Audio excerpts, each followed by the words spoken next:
11월 9일입니다. 마술사의 우두머리라는 제목으로 다니엘서 4장 1절에서 18절까지 말씀입니다. 앞에 3장에서 느부갓네살 왕은 놀라운 경험을 했어요. 하나님께서 다니엘의 세 친구를 살려주셨던 사건이죠. 활활 타는 화덕 속에 빠졌던 그들을 하나도 거슬리지도 않고 옷도 타지 않고 그래서 이제 살려주셨습니다. 그때 왕이 이렇게 고백을 했습니다. 사드락과 메삭과 아벳느고를 돌보신 하나님을 찬송하여라. 그렇게까지 찬양을 하나님께 올려드렸어요. 그런데 17년이 지났을 때 또 왕은 또 한 번 놀라운 경험을 합니다. 그래서 그는 전국에 조서를 내립니다. 이렇게 가장 높으신 하나님이 나에게 보이신 표적과 기적을 백성에게 알리고자 한다. 크도다 그 이적이요 능하도다 그 기사요 그 나라 영원하고 그 통치 대대에 이를 것이다. 뭐 있는 찬사 다 했어요. 왜냐하면 그가 또 한 번의 기적을 체험했기 때문이죠. 자, 왕이 다니엘의 하나님을 이렇게 높이며 인간 역사에 대한 하나님의 절대 주권을 그렇게 찬양한 것입니다. 이렇게 이제 시작합니다. 그 경험했던 것을. 나는 이 집에서 편히 쉬며 궁예에서 평화를 누릴 때에 꿈을 꾸었다. 그런데 그 꿈이 나를 두렵게 했다. 침대에 누워있어도 그 생각이 번거로웠고 머릿속에 반은 환상 때문에 나는 번민했다. 그래서 바빌론의 모든 지혜자들을 불러 모아서 그 꿈을 얘기하고 해몽하라 했더니 아무도 해몽을 해주지 못했다. 그래서 마침내 다니엘에게 내가 꾼 꿈을 말하였다. 그는 거룩한 신들의 영을 지닌 사람이기 때문이다.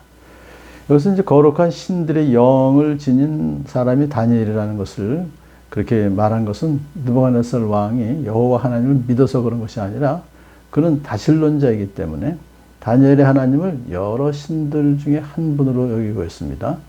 그는 다니엘이 그런 거룩한 신들의 영을 가진 신비한 사람이라고 생각하기 때문에 이번에도 이렇게 꿈을 해몽해 달라고 그랬던 것이죠. 이렇게 합니다. 마술사의 우두머리인 벨드사사라. 그것은 이미 느부갓네살 왕이 그렇게 임명했었죠. 모든 마술사들, 점성가, 점쟁이, 예언자, 지혜자들의 우두머리로 삼았습니다. 그래서 그렇게 부른 것이죠. 벨드사사라. 내 안에는 거룩한 신들의 영이 있으니 어떤 비밀도 내게는 어렵지 않은 줄 내가 안다. 왜 그렇게 말했을까요? 30여 년 전에 다니엘이 자기가 꿈 내용을 말하고 그리고 해석을 해 주었었죠. 그것을 기억하는 것입니다. 그래서 이번에도 그 해몽을 해줄 줄 믿는다. 그런 뜻이죠. 내가 침대에 누웠을 때 나의 머릿속에 나타난 환상은 이러하다. 내가 보니 땅의 한가운데 아주 높고 큰 나무가 하나 있는데 그 나무가 점점 자라서 하늘에 닿으니 그 나무를 볼 수가 없었더라. 그 나무는 잎이 무성하고 열매가 풍성하여 들짐승과 새들의 보금자리가 되었다. 이것이 첫 번째 환상의 내용입니다.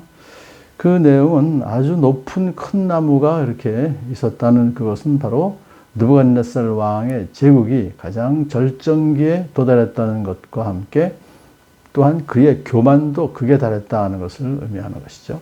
잎이 무성하고 열매가 풍성했다는 것은 바빌론 제국의 풍요함을 의미하는 것이고 들짐승과 새들의 보금자리가 되었다는 것도 역시 바벨론의 모든 백성들과 느부갓네살의 세력권에 속하는 모든 사람들이 또한 보금자리가 있게 된 것이다.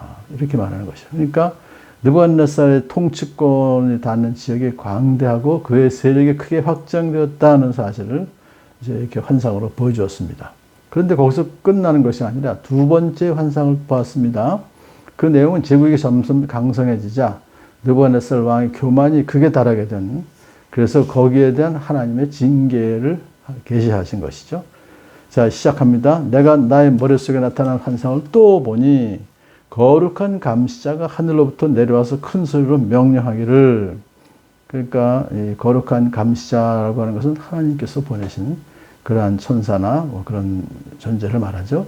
이렇게 명령합니다. 이 나무를 베고서 가지를 꺾고 잎사귀를 떨고서 열매를 해쳐라.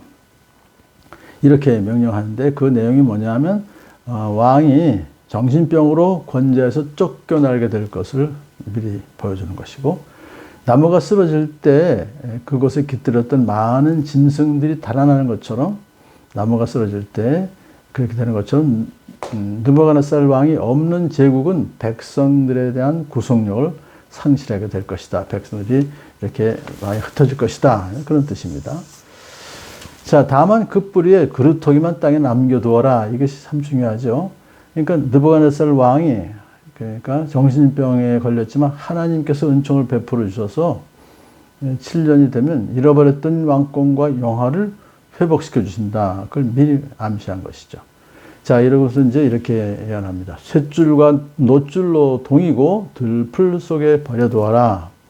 이거는 그의 상태가 쇳줄과 놋줄에 묶인 것처럼 온전치 못하고 혼란한 상태에 빠져서 들풀 속 광야에 버려질 것이다. 그런 뜻입니다. 그러니까 야수처럼 취급되어서 자유로운 활동과 독자적인 생활이 금지될 것이다. 이어서 이렇게 말합니다. 하늘의 이슬에 젖게 하고 땅의 풀 가운데서 들 짐승과 함께 어울리게 하여라. 그러니까 뭐 땅의 들 짐승과 함께 엉금엉금 기어다니면서 풀을 뜯어먹게 하여라. 그런 뜻입니다. 또 그의 마음은 변화해서 사람의 마음을 갖지 않고 짐승의 마음을 가지고서 7대를 지낼 것이다. 그러니까 완전히 정신병이 너무 심해서 그의 사고와 행동이 짐승과 같아지고 짐승처럼 광야에서 유리방황할 것이다. 그런데 그것은 7년이 걸릴 것이다. 그런 뜻이에요. 7년 후에는 회복될 것이다. 그런 뜻이죠. 자, 이렇게 이제 계속됩니다. 이것은 감시자들이 명령하는 것이며 거룩한 이들이 말하는 것이다. 그러니까 이 감시자들, 거룩한 이들이라고 하는 것은 지극히 높으신 분의 명령을 전달하는 메신저일 뿐이죠. 그러면 그들이 명령한 것은 결국 지극히 높으신 분이 명령하신 것 같습니다. 자, 이 감시자들의 외침은 계속됩니다. 그러므로 이것은 가장 높으신 분이 인간의 나라를 지배하신다는 것과 뜻에 맞는 사람에게 나라를 주신다는 것과 가장 낮은 사람을 그 위에 세우신다는 것을 사람들이 알도록 하려는 것이다. 그러니까 이것은요, 결국 느부갓네살 같은 세상 통치자가 나라를 다스리는 것 같지만 실상은 하나님께서 세상 나라도 다스리는 것이다. 그러니까 하나님께서 세상 통치자에게 일시적으로 다스리는 권세를 위임하신 것뿐이다. 모든 주권은 하나님께 있습니다. 그런 뜻이죠.